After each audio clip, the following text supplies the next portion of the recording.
Hello, everybody, and welcome to the Friday edition of Moohead Radio. I'm your host, a big and furry bovine. And how about that? It works. I have figured this out finally. It takes a while, but once you figure this out, I now know how to do this.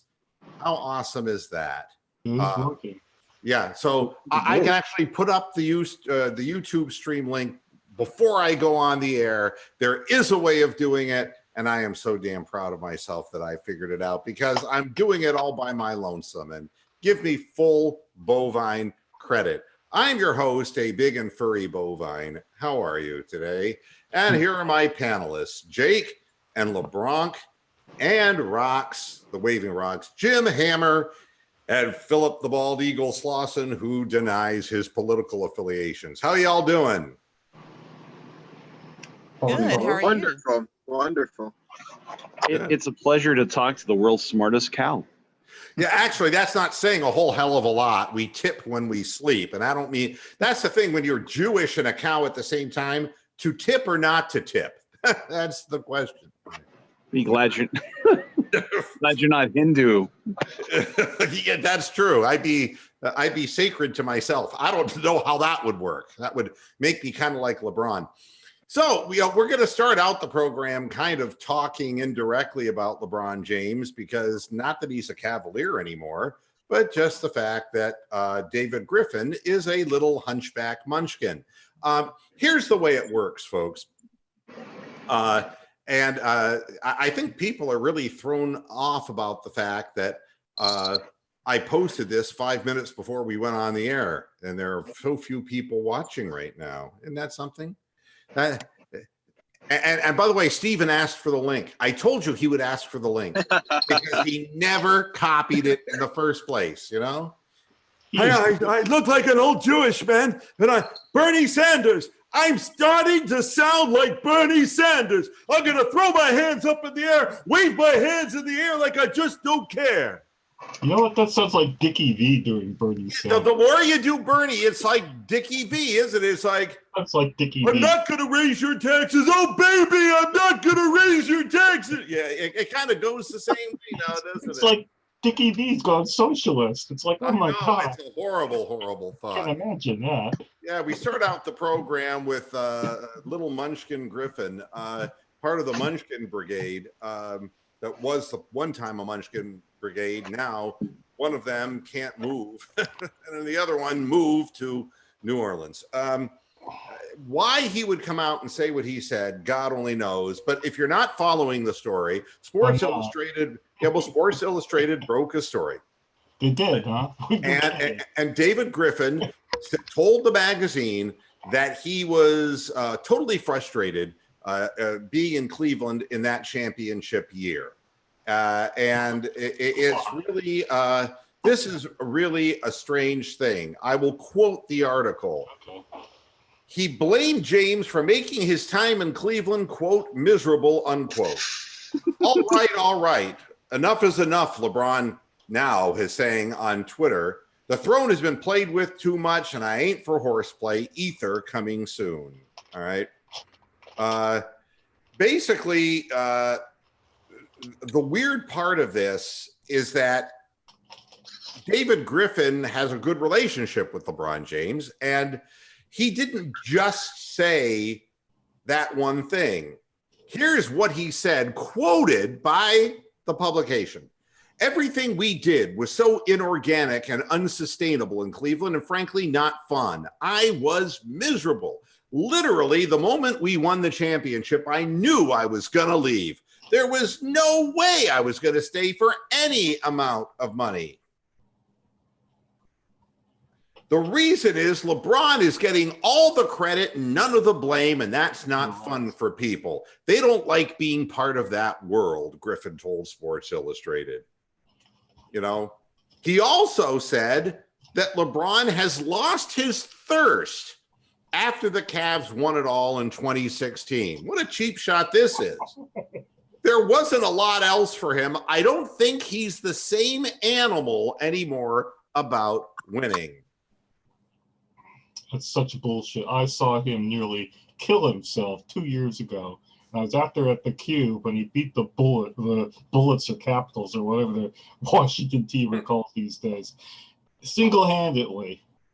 So in one of the great flip-flops of history, the little hunchback Munchkin himself, David Griffin, first of all, I want to say something to David Griffin. It's like you're in New Orleans and you've done nothing, okay? You were gifted the #1 pick. Fuck you, do something, then shoot your mouth off, all right? Anybody who believes that David Griffin was a magic potion that led to a national championship in Cleveland, please raise their hand right now. And if you're raising your hand, get the fuck out of here. This is ridiculous, David Griffin. David Griffin has the New Orleans Pelicans team make the playoffs. That's all. Make the fucking playoffs, you little munchkin. Now he's taking his words back, maintaining he has a positive relationship with LeBron. Yep. All right, here's now what he's saying. He's doubling back after the article is released. The fact there was so much scrutiny in everything we did when I was speaking about being uncomfortable and being miserable, it was my inability to deal with the media scrutiny, Griffin said. It wasn't the man himself. It was everything that came with a team led by LeBron. It had nothing to do with being miserable with LeBron. We've had a very positive relationship. Also, he addressed the fact that he said that James wasn't the same animal anymore after winning the championship in 2016. Griffin said after the fact that he had failed to instill a sense of urgency in the team following the championship, and that his fear over James' declining desire to win proved unfounded. Here's his quote. My belief at that time was there's no way anyone could be born in Akron, deliver the first championship in 52 years in Cleveland, and be the same human being. It's not possible. You're a person. You're a human being. And my fear at the time was that James wouldn't have that same animal-like desire to win. Now, what kind of stupidity is that? Do you realize how long LeBron spent in his career in Cleveland and never lost his hunger? And he played for some real dumb people. Bad coaches, David Blatt. Bad owners, Dan Gilbert. The fact of the matter is, you want to know what the truth is? What's the truth? Tell us. David Griffin does not want to say anything bad about the owner of the Cleveland Cavaliers because he's messed up, man. He had a fucking stroke. And nobody wants to badmouth a guy who can't move his arms and legs, Nobody wants to do that. So the fact of the matter is that everybody wanted to get away from Dan Gilbert. Tyronn Lue was getting sick dealing with him. David Blatt, my God, he ended up in Siberia dealing with him.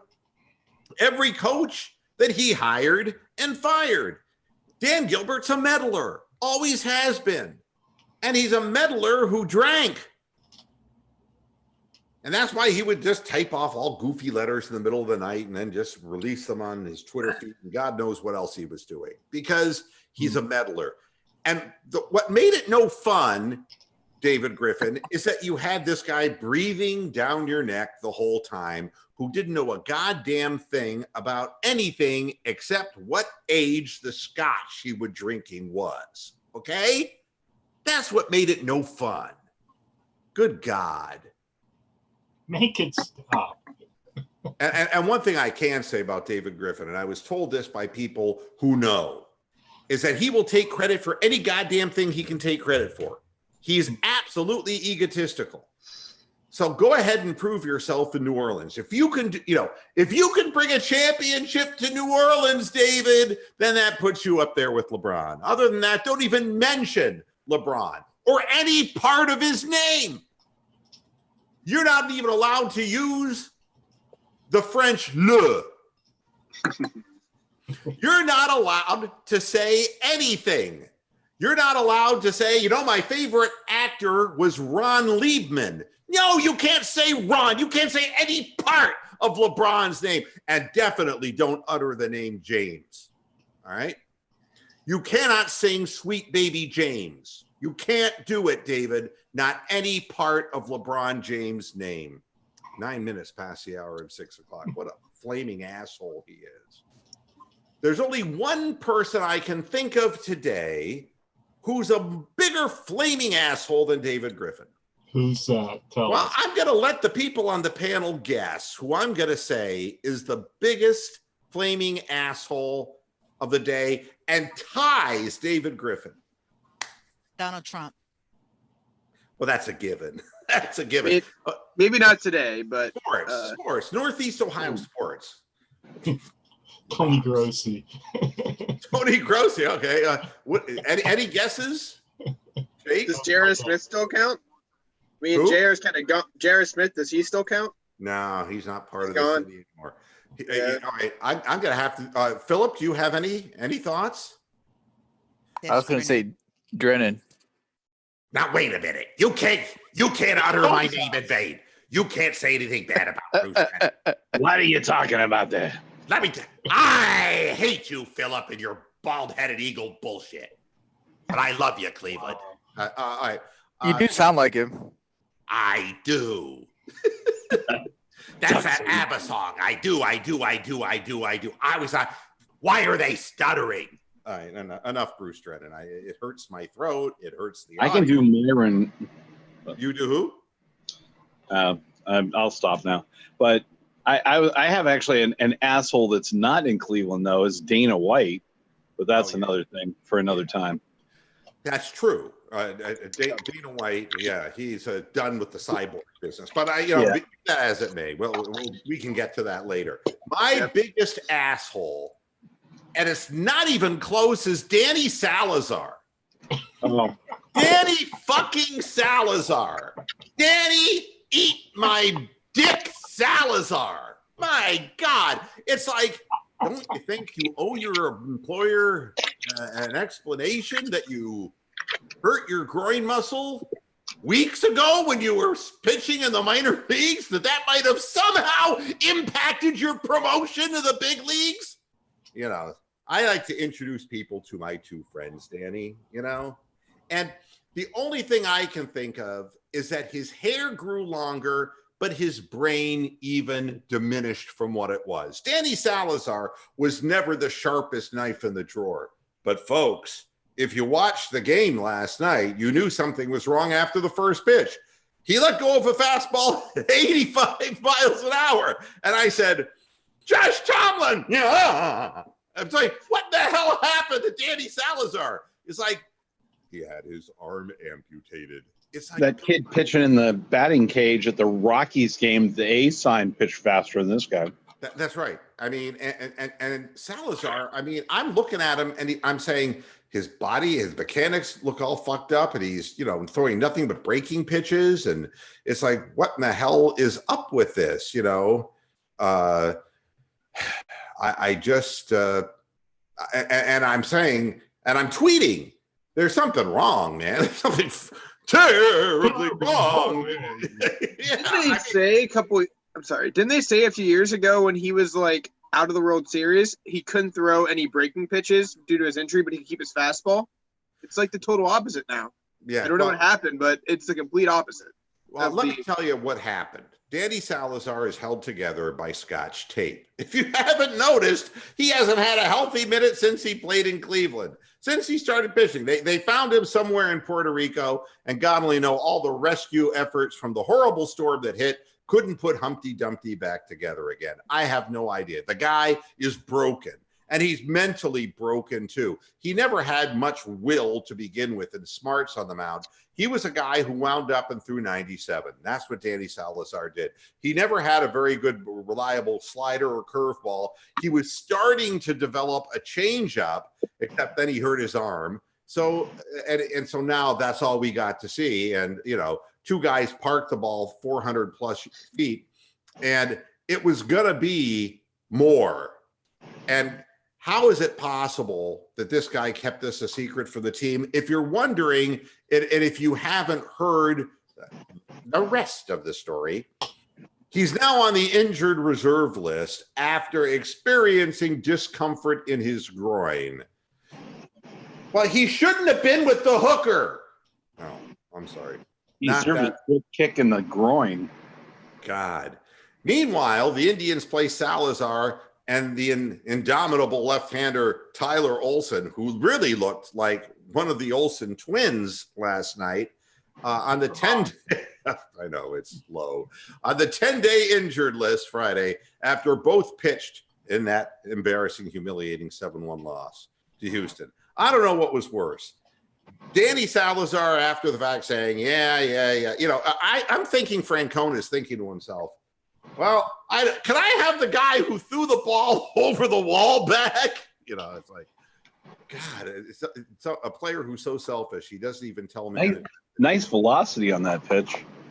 Yeah, I know. It's like there's no long toss for Danny, you know? And based on his groin, there's no toss-off either. Wow. Yeah. Meanwhile, Olsen is suffering from an undisclosed, non-baseball related medical condition called lack of talent. It could be a drone. Yeah, my God. Meanwhile, the Indians recalled right-handers Phil Maton and Hunter Wood. Maton, or is it Maton, or is it who knows, was acquired on July 12th in exchange for international bonus pool money. It's like, what the fuck? And a bag of chips. He posted a 3.52 earned run average in 7 relief outings for the Columbus Clippers. But prior to that acquisition, he was in back and forth from El Paso, down in the old Texas town of El Paso. Artie Robbins In reference. love with a Mexican girl. And San Diego. He's going back and forth. He found San Diego is better than El Paso. In his 4 stints at the major league level, he posted a 7.77 earned run average, making him 1.11. That's very lucky. Worse than the devil. 7.77. Yeah, How lucky is worse than the devil. He was a 20th round draft pick of the Padres out of Louisiana Tech. Wood, meanwhile, who goes by the nickname Morning, was acquired by the... Wouldn't that be terrible if his mother died? Would he be Morning Wood? Was acquired from the Tampa Bay Rays on July 28th, spending most of the season with the Rays, a 1-1 record with a 2.48 earned run average in 19 games, including 2 starts. That's probably who's going to take Danny Salazar's spot for the next 5th starter, audition in Cleveland. So, Danny Salazar, fuck you very much. Thanks for wasting our time. We really needed that badly. And for those who are keeping track, the Indians play the Angels tonight, and at least Clevenger's pitching, so we have a chance in this particular game. Sunshine. Yeah, on my shoulders feels so lovely. I'm giving you an opening, Rox, and you're not even singing. What good are you? I'll take the next opening. What are you, chicken? No chicken squeeze. She has a fear of chickens.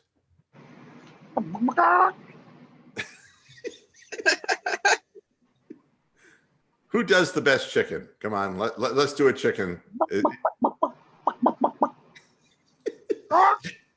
These guys are good. But did you guys see that Bauer apologized for being an idiot in Cleveland after he was traded? Anyone else see that quote he had? Yeah, and the video that he The released. video was sweet. Video really, actually, I had a little tiny tear right here. I didn't. No. Little Yeah, tiny. no. No. But no, it was nice of him to do that, at least, you know. But even Yasiel Puig, sent a goodbye to Cincinnati, but he called it Los Angeles by mistake. No, he did. He said goodbye to Cincinnati, and he said how much the town meant to him. And then he narcoleptically fell asleep halfway through the message. But I'll tell you one thing about Yasiel Puig. Just watching him, he reminds me of Albert Bell. That cannon for an arm, man. Got a cannon for an arm. 22 home runs. And 22 home runs. Yeah. Big power hitter, too. And he just looks like somebody you just don't want to fuck with. He really does. Great hair. He has really good hair. Well, but the way he stands up at the plate, his size, he reminds me of Albert Bell. And boy, that first ball he hit for a loud out, and he hit 2 screaming line drives in the game. He's got a live bat. Now, whether he can consistently make contact. What we also found out is without a groin injury that Franmil Reyes can't run, and that Sarboss still can't coach third base because I'm laughing my ass off. Gee, how many times is he gonna send guys that get mowed down by 30 yards? I mean, yeah, let me tell you something. Andy Reddick could have. Oh, that's Roddick. Could have thrown him out at home plate. I mean, fucking Rooney could have thrown him out. My God, Mickey Rooney could have thrown him out. Yes, Mickey Mouse could have thrown him out. I mean, it's like they're trying, and I love the announcers. They're sitting there. Well, you know, he had to kind of go across his body. It's like he was 40 feet away. It's like make it stop, make it stop. I mean, they're just waiting for every play. The catcher's waiting. It's like. He's got the ball in his glove. He's checking his watch. Boy, this train's late. God. I only listened to it on the radio, and it was hilarious because Tom Hamilton goes, and they're sending the runner, and he's out. Yeah, that happened. Again, and again. But an underrated acquisition is they have a 23-year-old, if he can keep his weight in control, star. 265, 28 home runs. I mean, they have a big-time prospect, and that's kind of the underrated thing because Puig's a bigger name. How can you be – I got a question for the panel here. How can you be like 23 years old, make it to the major leagues as a position player, and be a DH? Because this guy doesn't look like he ever belongs wearing a baseball glove. I mean, that's probably why San Diego got rid of him. He looks like somebody you throw a ball at him, he hit him in the head or something. He's definitely an AL player. Just start with the DH, let him hit for power, 270, 30-some home runs, and just let him do that for 12 years. Yeah, I mean, if he's as fast running to shack and fly balls as he was coming around third base, it's no wonder that he – I heard horrible things about Reyes's defensive skills, but he's a big guy. I mean, Chisenhall would be better than him. No, don't. I know. I'm not going there. No. I mean, is he like about Chisenhall? Yeah. Is he like a Prince Fielder type player? Like, just can't hold up due to his holding two. I looked it up. He said he's 275. I don't buy it. I mean, that dude's a little heavier than 275 at 6'4", 6'5". He reminds me about the same size as Frank Thomas, the Big Hurt. That's the kind of size that this guy has, and I don't get the feel he's not CC Sabathia fat. No, okay? No. It's not like the type that when he goes to the buffet and they all start getting excited because they know they're going to run out of food. The remorseless eating machine. 22 minutes past the hour of 6 o'clock, and time for a chicken roll call. Jake. Paka! All right. Bronk. And Jim.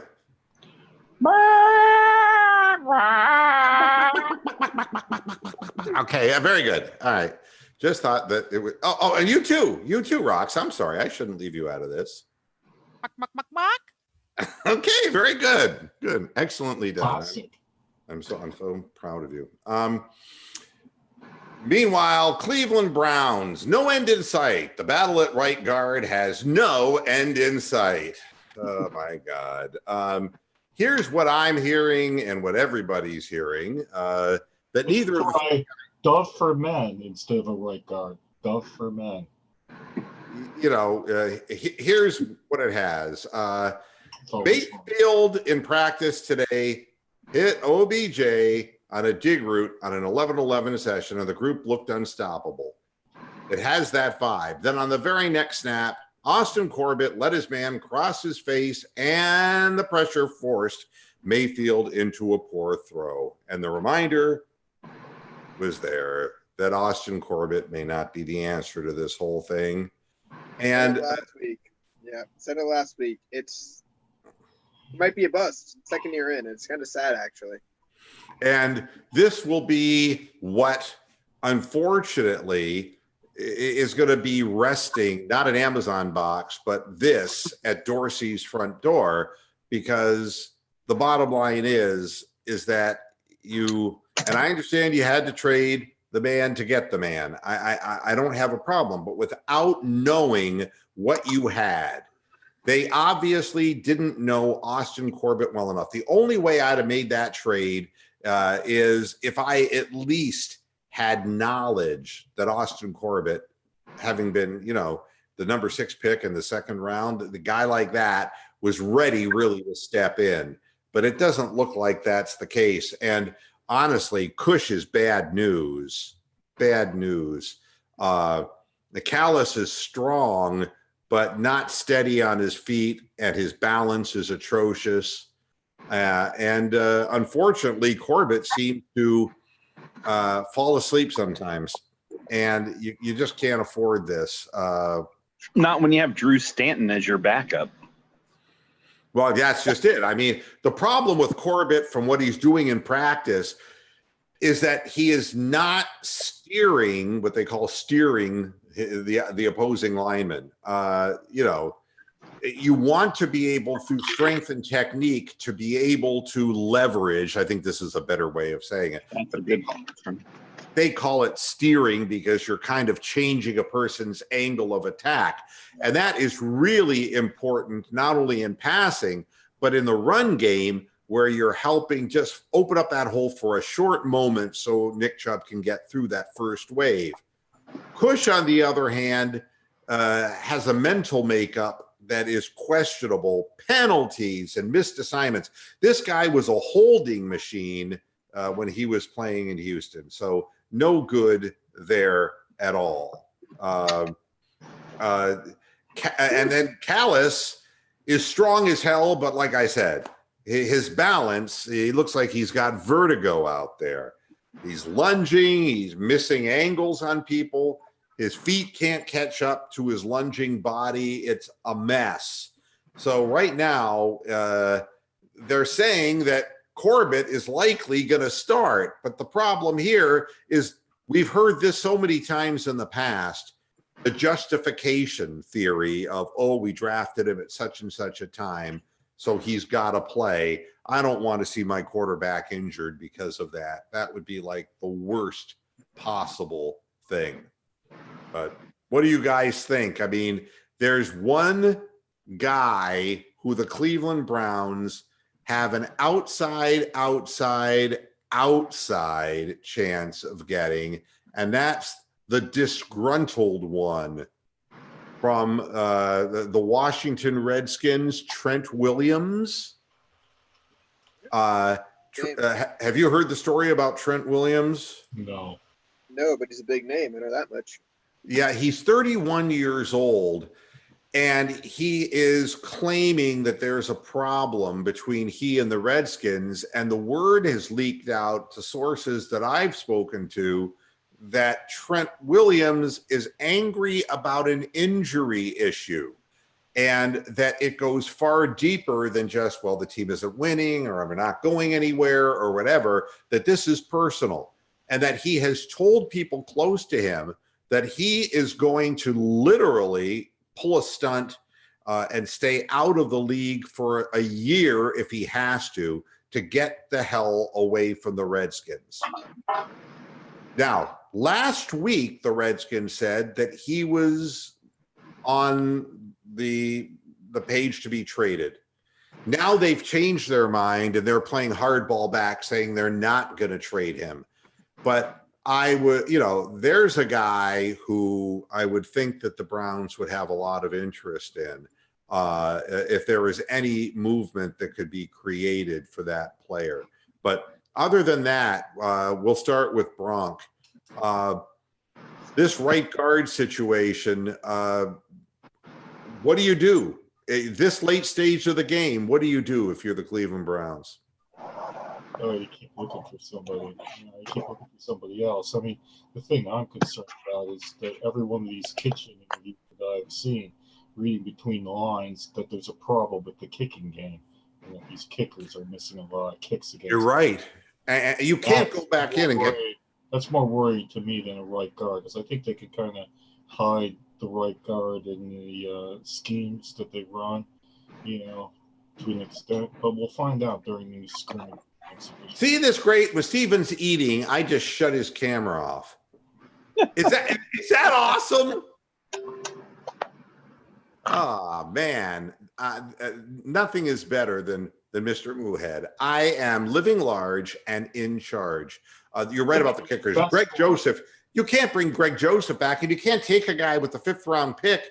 Is it Siebert or Seibert? Yeah, Sonny Yeah. Siebert. Which one, Jim? Yes, it's one of those. It's one of those. Well, Oklahoma, and I guess the winds is sweeping down the plane there because he is not accustomed to kicking in Cleveland. He's used to that gust of wind in Oklahoma that's sweeping down the plane.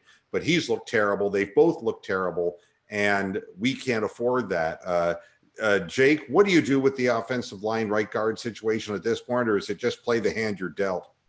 Well, play the hand you're dealt. And how many years when the Browns were really bad and didn't have a quarterback to even manage it could only run from the left? I mean, the right side was an issue for a long time when the Browns were awful. With a decent quarterback or a good quarterback, I think you can get around it by game planning.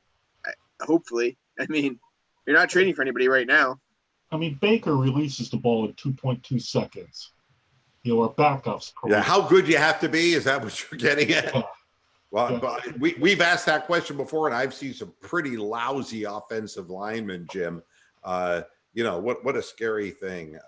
What did it do, by the way, Stephen? I asked you to bring your video back. What did it flash on your screen? I'm just curious. It said the host would like to it said something in regards to the host would like to bring to upload your video back, and then it would say press accept to accept it. So it's kind of cool. So even if you block me off of it, it gives me the option if I want to re-enter. So if I got butt hurt and just sign off, I can. Or to like troll you back, I could just like disappear on there with no screen, So kind of like a tit for tat, Yeah. We've lived without you for a couple of weeks now, so. Thank you very much. Oh, Mr. Moohead. The one thing about the whole guard situation, though, is that it seems it's certainly easier to find somebody that could play guard than it is to play tackle. And if it comes down to it, maybe they can find somebody off the scrap heap who can adequately back up and get in the thing. So that's the only thought process is as we get down to cut time. The bad part about it, though, is that they always talk about the offensive line working as a hand, and if you're missing a finger, you have to figure things out. So that's kind of where I'm at with that. It seems that if they really don't think it's going to work, they may end up being able to find somebody as it gets down towards the end of the cuts. Because looking at the people who were free agents this last year, outside of the top 12 people that signed, everybody else was a 1.5 star kind of guy. There was no real talent out. Yeah, there wasn't a whole lot of talent out there. So, once they seem to find somebody, and they're the unknown guys. Who are these people? So, yeah, it's the kicking. What do you think about that, Jim? I mean, this is a little scary because we haven't had a good kicker in such a long time. Well, you using a draft pick, they thought they were in good shape, and it's just, you're hoping that something can turn over and somebody can gain confidence. And they always say a kicker is only as good as his last kick. You see these guys that move from team to team to team, but we just can't seem to find one guy. The only good thing we have in our favor is the fact that there are people who want to go to Cleveland now. I think that's the thing.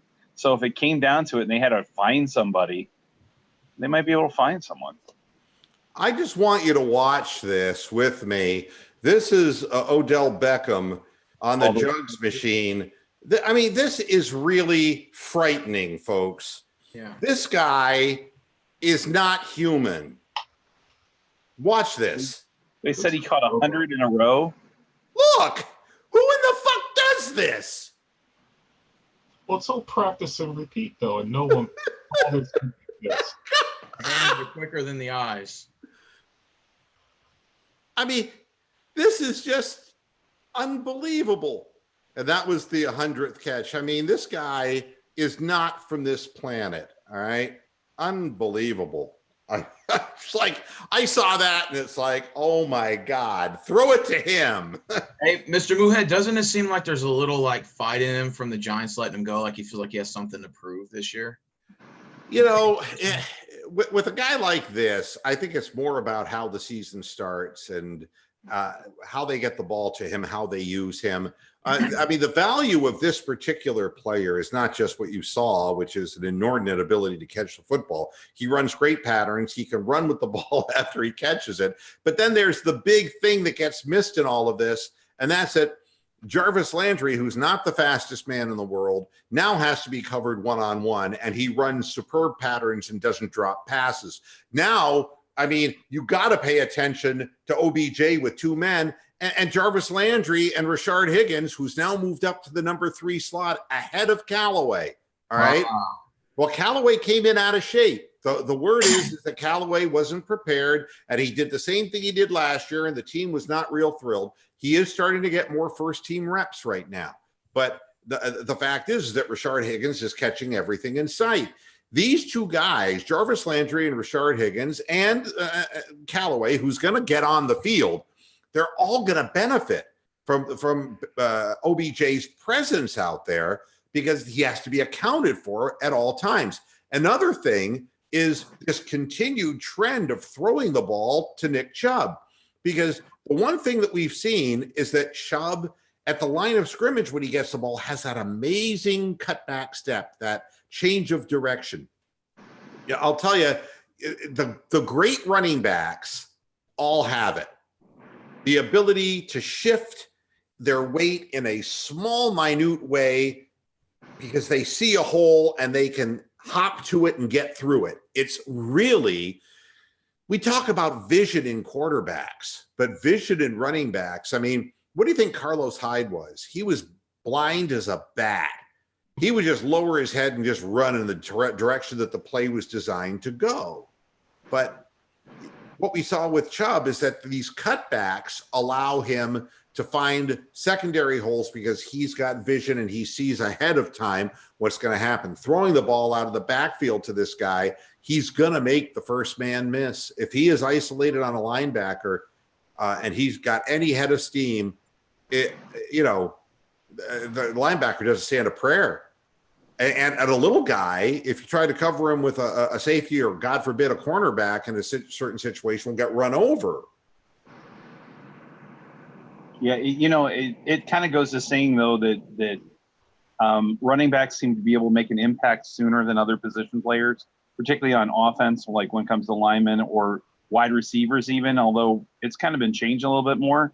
But because if you have that innate ability to do that, it transfers quicker at the NFL level because you just can make that move and you can see the field. Guys like Walter Payton, watching him back in the day, just making people just grasp air. And that's what Chubb can do too. It's awesome. Oh my gosh. We got to steal this guy. Yeah, I mean, it is. It's but I'm already starting to see the weapons, and I hate to think that an offensive line problem could really hurt in our situation, because right now Callaway is a breakaway threat and he's rounding into shape and he can beat you deep. And, Higgins and Jarvis Landry are reliable hands, move the chains kind of guys. OBJ's a deep threat. Callaway's a deep threat. There's a lot of balance here. And just a lot of skill at the running back position too. Catching the ball out of the backfield is part of the game plan now.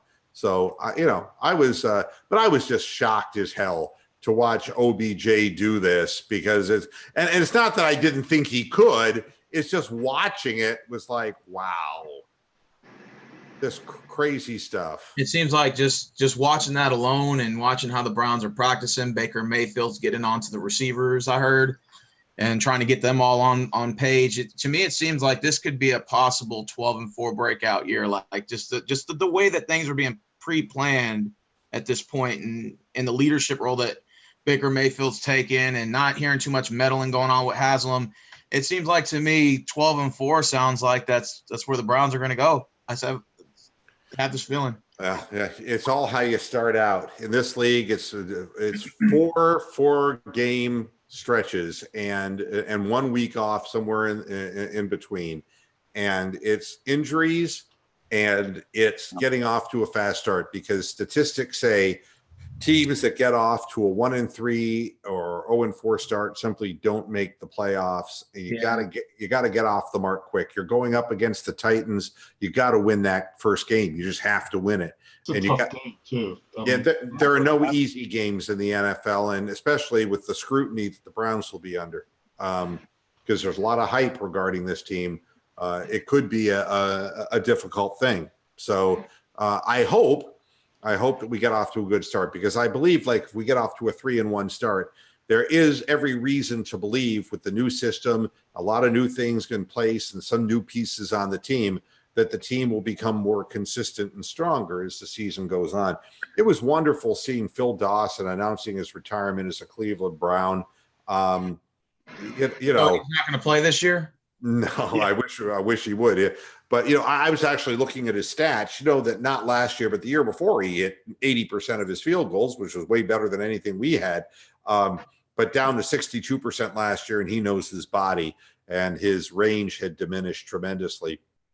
Well, Dawson, I remember him back since the Longhorns. I was watching old 95, 94 videos on him kicking for the Longhorns. Wow. Anybody oh, by the way, Rox, I saw that you were texting Steven. Was that were you trying to tell him about the guy who was trying to out him in the chat room? I'm just curious. I want to make sure he wasn't going to see what was typed about him prior to his arrival. Yeah, because she was asking me if I could see messages prior to me arriving on the set, and when I tried to look, it wouldn't allow me. So in the private chat? In the Zoom chat. Oh, really? No, because when I looked, it only let me see the message she specifically sent me. So it's obvious I can't see anything prior to that. That's not surprising. If you go to a corporate meeting late, then you don't see what happened beforehand. Mr. Moohead, I wanted to ask you a question in regard to kickers. I know you said that the Browns had a hard time finding kickers, but isn't that fair to say for the rest of the league? You don't see those Morton Andersons, those Al Del Greco, those consistent kickers anymore in the league. Well, no, I mean, it's about distance now as well as accuracy. It's about kicking the ball out of the end zone, even though they changed the rules on that. But I think it is, we're just messing with you, Stephen. Nobody That's cool. That's cool. No big deal. Damn thing about you at all. I mean, except the homosexuality reference, but we don't believe that because we know you better than that. Although that may have been what ended up destroying your relationship with Brittany, but it's not for me to say. It's not for me to say. Yeah. Wow, that was a cow pie right there. Yeah. No, but seriously, the thing I remember about Phil Dawson is the Ravens and the kick that hit the goalpost, bounced up, and went over. I mean, that's something that everybody would remember. And there wasn't really much else to remember because the guy didn't miss very much. He was the modern day Matt Barr for the Cleveland Browns, except he could kick it further than Matt Barr could. And, just a cool, steady head. Boy, I'd love to have a kicker like that. And he didn't come to Cleveland with any great accolades. He wasn't a draft pick, and he ended up having a remarkably long NFL career. But they say the average kicker, their lifespan in the league is the longest because they don't go head on with contacts, as much as any other position on the field. So you'll see a kicker that came out of college in 90 and he doesn't retire until 2019. Yeah. I mean, I think it's nice because he still considers himself a Cleveland Brown, even though the years that he was here, God only knows, we weren't much of a football team, but that's, Okay. So how does it, if you bounce around from team to team, when you retire, do you just pick one? Well, I think that, that's pretty much the way it is. Like when you go into the Hall of Fame too, right? Yeah, it's kind of weird because you could play for 20 teams but retire with one, and you're kind of like, okay, which one do I pick? It's like baseball players, who spend a certain amount of time with a certain team. Sometimes baseball players will have equal duty in 2 different cities and have to make that choice if they are lucky enough to get into the Hall of Fame. So here's something that will make everybody really amazed. The LA Clippers and LA Lakers will play at the Staples Center on December 25th, the Christmas game for the NBA. figures. Go figure. Wow. I already know who the Rockets are probably going to play, probably against the Thunder, since we made that trade. That would make sense. And by the way, LeBron will be playing in his 14th Christmas game this year. It's why he doesn't know his children. No, but I mean, seriously, 14 Christmas games. Tell me he's not a ratings engine for the NBA. They're gonna ride with that. Even when the All-Star break, he's gonna be the team captain for the third year in a row. Now, other games set for Christmas. The New Orleans Griffins, they've changed their name, at the Denver Nuggets. That's what I'm going to refer to them as, the New Orleans Griffins for the entire. I was wondering when we're going to get to how many games has David Griffin played on Christmas Day? Don't call me Brian Griffin. So there we go. Yeah, David Griffin doesn't even play with himself because he has to find it first. Give me that's what we should give him for Christmas, a tweezers to find. What are the other games on Christmas Day? The Denver Nuggets and the Boston Celtics. It's the Griffins against the Nuggets and the Celtics at the Raptors. So there you go. And then finally, opening the season, it'll be your Houston Rockets, and they'll play at the Golden State Warriors in that new Chase Arena opening this season. So. Nice. By the way, rounding out the typical 5-game Christmas slate will be the meaningless, pointless Milwaukee Bucks, and that's Giannis Antetokounmpo playing the 76ers. That's the best they could come up with, Mr. Muhead, here's how the NBA schedule works. When it first comes out, you look at the opening day, the opening weekend, maybe the first week. Then you look at Christmas. Then you look at MLK Day. And then after that, you look at the last 2 season games, and then you don't give a shit. No, I mean, that's and by the way, after doubts, Carmelo is confident that he wants to play. God, I'm shocked LeBron won't recruit him. It's a cry for help. He's literally begging on ESPN. God, what a letdown he's been from 28.3 points a game and leading the league in scoring one year. What did this guy ever amount to? I mean, just a volume shooter who wasn't even very good. Well, he's better than 60 to 70% of the players in the league. Yeah, but doesn't elevate any team. Yeah, I know. He doesn't play defense either. No, I mean, he just doesn't make teams better. And the way he came into the league with the pomp and circumstances, it's very hard to believe that there was a time when they were saying, Carmelo's a better player because LeBron hasn't hit a big shot yet. Remember that? 2 years into their careers? Oh, guess what? Lance Stevenson signed with China. The Chinese national team? Yeah, he's going to be playing overseas. Shanghai or somewhere. Yeah. God. I was shocked that he didn't, Well, the thing with Melo is he won't come off the bench, and that's going to be the end of his career. You have to be a contributor in 10 to 15 minutes rather than 30, 35 when you're, 36 years old? Yeah. I wanted to point something out, though. Going to China for Lance Stevenson, Yeah. he's not going to be able to blow in anyone's ear because they're too far below him. Oh, Thank you. It took me a little while this time. I apologize. For my. you got the Stephon Marbury treatment. Goddamn Lance blowing in LeBron's ear. What next? Now Lance is going to be blowing into Stephon Marbury's ear. He's going to be blowing in the wind in China. My God, who cares about Chinese basketball? I mean, talking about under the rim basketball. It's no, thank you. This isn't exciting at all. China's going to take on North Korea and the team of Dennis Rodman. I will read this to you. This is the most recent thing. As a matter of fact, I'll share my screen so you can see the most recent news regarding The Chinese Basketball League? Yeah, No. yes, we're going to talk about who the favorites are. Where are they from? You don't know? Where in China are they from? I need a longitude, latitude. Oh my God, it's a large country. All right, here we go.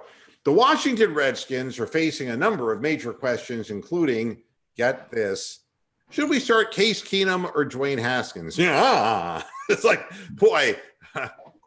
However, their left tackle, Trent Williams, holding out of camp.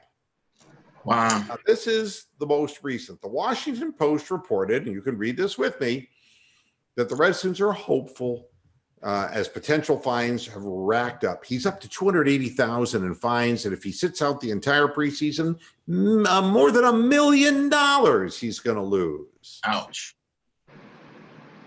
Meanwhile, Carpenter refuted the tweet from The Athletic the day before that the Skins were having trade discussions about him, saying that the team is not actively shopping him. All right. And now Jason LaCanfora, you see where I'm pointing here, of CBS Sports, Williams is having a rift about a medical matter. We don't know what that medical matter is. It's getting worse and worse. He says he wants to pull a Le'Veon Bell. Here you go. I'm bluing it for you, and sit out the entire season.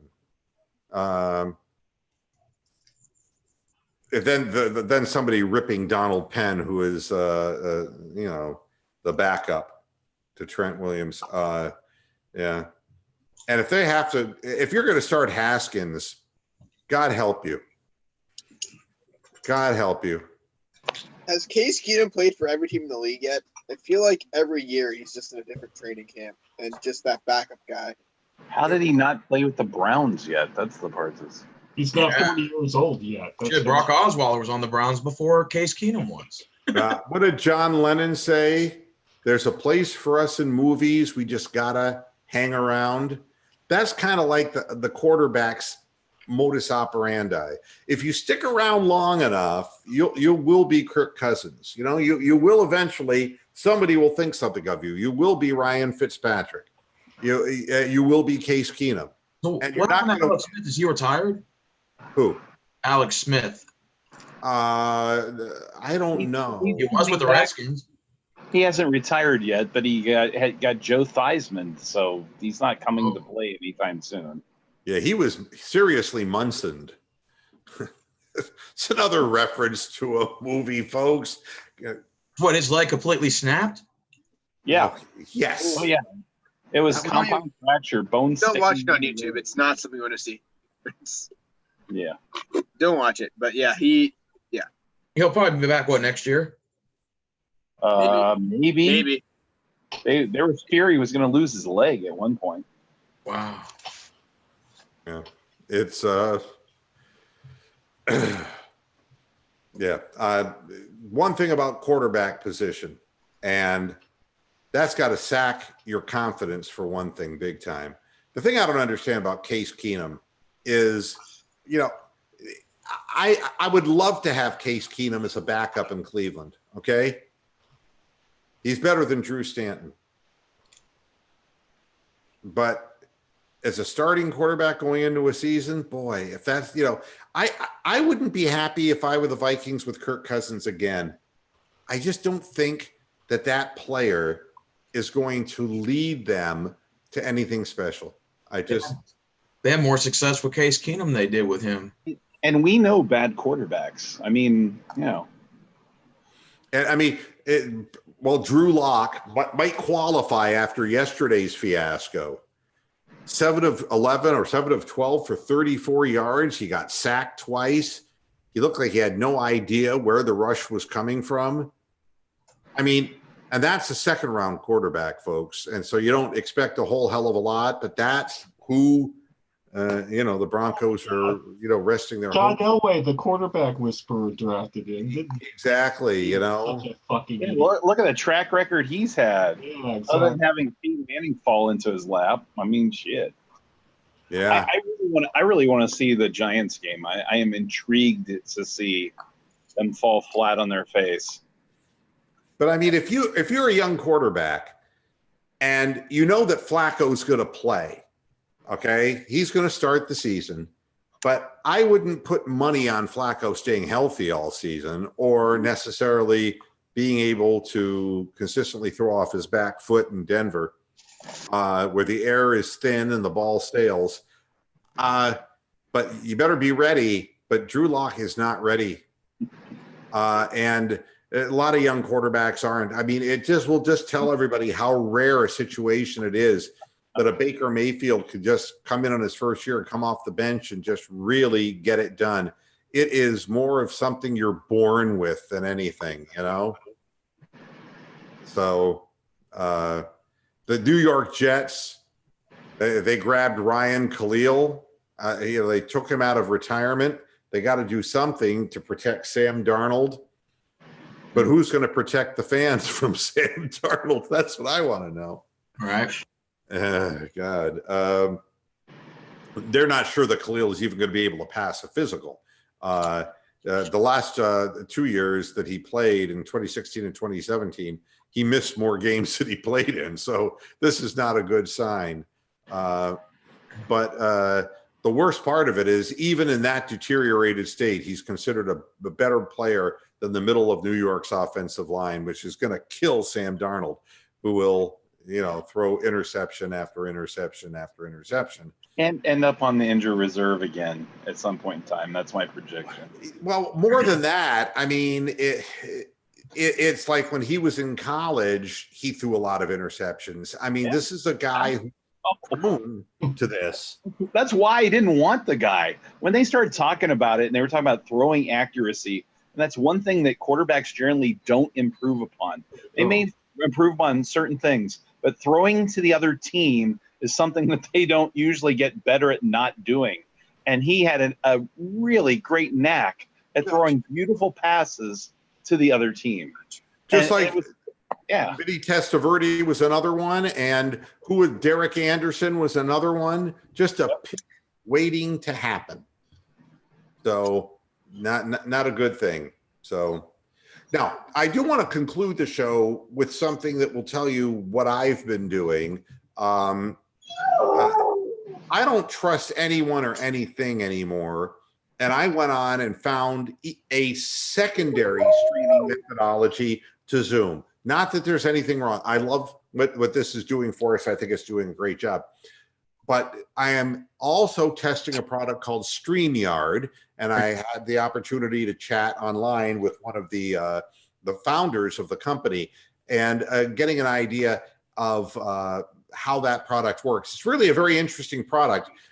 There's no app involved. It's a simple link, and you just click on the link and you're into the studio.